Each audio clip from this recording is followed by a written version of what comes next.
In today's video, we're diving into the world of Baldur's Gate 3 to bring you an exciting figure painting tutorial. We'll be painting Halsin, the powerful druid, and adding intricate details to bring this character to life. From base coats to final touches, we'll guide you through each step to create a stunning piece that showcases the essence of Halsin. So grab your brushes and paints, and let's get started on this creative journey together. Alright, let's start by taking a look at the individual parts of our 3D printed Halsin figure. As you can see, we have a few pieces that need to be assembled. And before we begin painting, I want to make sure the model is sturdy and easy to handle. To achieve this, I'm going to add some neodymium magnets to the connecting joints. Here, you can see me carefully placing the magnets into the designated slots. Make sure the polarity is aligned correctly so that the parts snap together perfectly. This little trick will make handling and painting much more convenient. This not only makes the assembly more secure, but also allows for easier disassembly and reassembly without risking any breakage. Next, let's start with the base. Here you can see the base of the figure unpainted and ready for some color. The base is crucial as it sets the foundation for our entire figure, so we want to get this right. Now, let's move on to painting the base. I start by applying various shades of gray using an airbrush. The airbrush helps to achieve a smooth and even coat, which is essential for a professional finish. First, I apply a medium gray tone as the base layer. This serves as a neutral ground that we can build upon. Next, I use darker and lighter shades of gray to add depth and highlight the details. The darker gray goes into the recesses and crevices to create shadows, while the lighter gray is sprayed onto the raised areas to simulate highlights. This technique enhances the texture and gives the base a more realistic and three-dimensional appearance. Using multiple layers with different shades helps to create a more dynamic and visually interesting base, making it look more natural and less flat. Once the gray tones are in place, I move on to applying a black wash to the deeper areas. A wash is a thin down paint that flows into the crevices and recesses of the model, emphasizing the depth and shadows. This step is crucial for bringing out the details and adding a sense of realism to the base. For the final touch, I use the airbrush again to add some subtle highlights. Using the airbrush, I lightly spray white and light gray tones onto the highest points of the base, enhancing the contrast created by the dry brushing and adding a soft diffused light effect. This final layer of highlights brings the base to life, making the details stand out even more and giving the whole piece a polished and professional look. With the stone details on the base complete, I move on to painting the columns. First, I carefully apply a base coat of blue to the columns, making sure to cover all the surfaces evenly. The blue color will serve as the primary tone for the columns, giving them a striking and majestic appearance. Next, I add lighter blue details to the columns. Using a fine brush, I carefully highlight the edges and raised areas with a lighter shade of blue. This step enhances the depth and dimension of the columns, making the intricate details stand out beautifully against the darker base coat. Now let's move on to the greenery on the base. For the grass and vines, I start by showing you the colors and mixtures I'll be using. For the vines, I want a deeper, more intense green to give them a lush and vibrant look. For the grass, I'll be using a lighter green to create a soft and natural appearance. By varying the shades of green, we can achieve a more realistic and visually appealing look for the foliage. I carefully apply the green tones to the respective areas, making sure the vines appear denser, and the grass has a lighter, more delicate touch. For the final touch on the grass, I add some dry brushing with yellow and white tones. This technique helps to create a more realistic and natural appearance. By lightly brushing these colors over the tips of the grass, I can simulate the effect of sunlight and add subtle variations in color that make the grass look more lifelike. This final step enhances the overall realism of the base, making it look as if it has been weathered and touched by the elements. To add depth to the vines, I apply a black wash to the recessed areas. This technique emphasizes the shadows and makes the vines appear more three-dimensional. The black wash flows into the crevices, creating a contrast that enhances the overall texture and realism of the foliage. Next, I move on to the details of the orange fruits on the vines.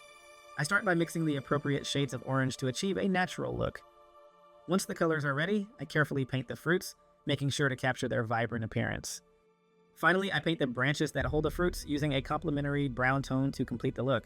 This step ties everything together, adding a pop of color and additional detail to the vines, making the entire base more visually appealing and lifelike. Now let's move on to the shoes. First, I apply the base color to the shoes, ensuring an even coat for a smooth finish. After the base coat is dry, I carefully paint the details of the shoelaces using a fine brush to capture the intricate patterns.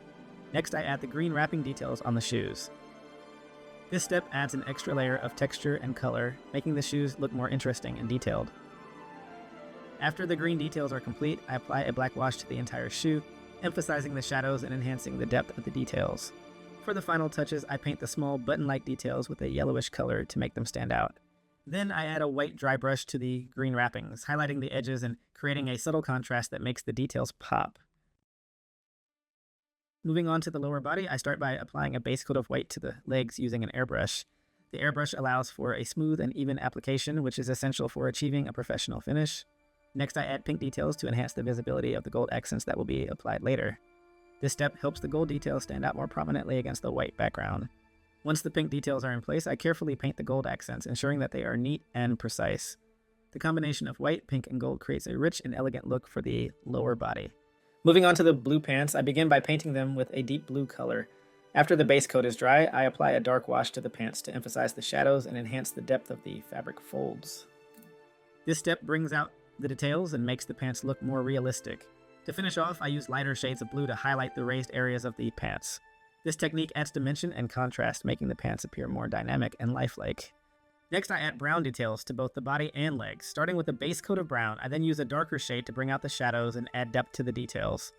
This layering technique enhances the overall texture and realism of the figure.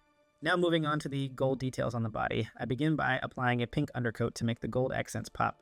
For the body and legs, I've already painted the white and gold areas similar to the techniques shown earlier, so I didn't film that part again. For the body, I carefully paint the button details and the leaf emblem on the chest with a rich gold color. To make the emblem stand out even more, I paint the surrounding area in blue, adding a vibrant contrast that highlights the intricate design. Next, I paint the green details on the legs and body. These green accents add a vibrant touch to the figure. I then move on to painting the belt, using a leather tone for a dry brush effect to give it a realistic, textured appearance. The metallic details on the belt are painted to complete the look. To add life and depth to the green areas on the body and legs, I use a yellow and white dry brush technique. This highlights the raised areas and gives the figure a more dynamic appearance. Moving up to the shoulders, I start by painting the leaf details with their base color. To enhance these details, I use a yellow and white dry brush technique, similar to what we did on the legs and body. This brings out the texture and makes the leaves stand out. Next, I detail the bird and paint the arms and head with a skin tone. For the arms, I mix two tones to achieve a more realistic wood color, which is then applied. I add the green wrapping details to the arms, enhancing the overall look. Using a white dry brush, I highlight all the details on the arms, adding light and contrast. The nails and bird are then detailed and painted, followed by the belt details on the arm.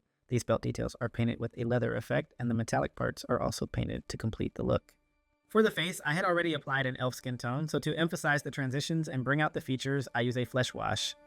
This adds depth and shadow to the face, highlighting the contours. Next, I paint the whites of the eyes, carefully adding the pupils for a more lifelike appearance. I then create the scars on the face, adding realism and character. Moving on to the eyebrows, I transition from lighter to darker brown tones, adding more depth and dimension.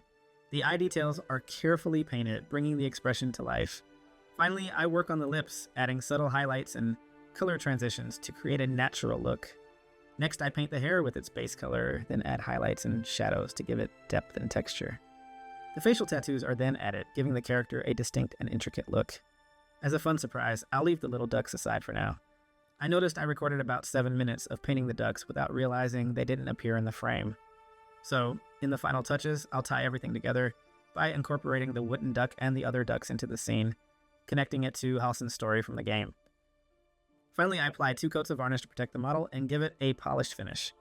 I didn't record this part, but it's an important step to ensure the durability and appearance of the model. And there you have it, the finished Halsin figure from Baldur's Gate 3. I hope you enjoyed this tutorial and found it helpful. If you did, please give this video a thumbs up and don't forget to subscribe to Crafting Array for more figure painting tutorials and creative content. Hit the bell icon to get notified whenever I upload a new video. Thank you for watching and happy painting!